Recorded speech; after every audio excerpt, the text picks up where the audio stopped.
panambala, tsy panan-kariagna. Sady olo tsy manan-katao, tsisy tragno fa to andeha hidemademagna. Fa tragno kasakasake, tsisy tômôbily indesignanao mirendra.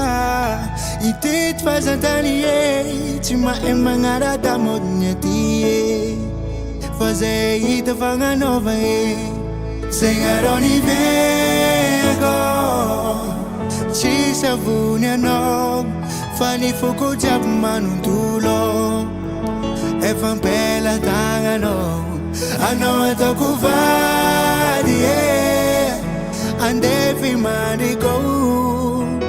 Amiavana ny tagnanao, izy ko anao pare, anao kondeha. Reso tagnako, za tsy agnary anao zany, zegny voadiko.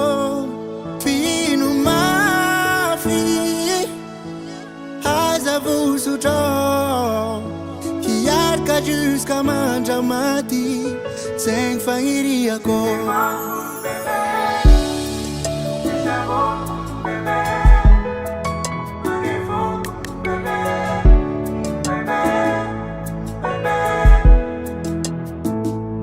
Fagnajagna ndraiky teny mamy, zegny mandia anao.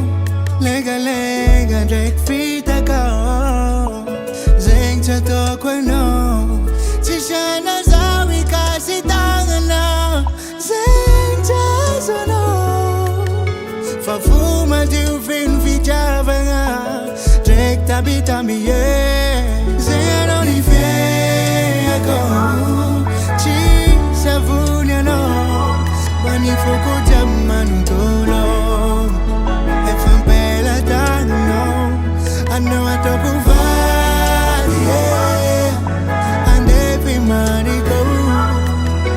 Amiavana ny tagnanao, izy ko anao pare, anao kondeha. Reso tagnako, za tsy agnary anao zany, zegny voadiko.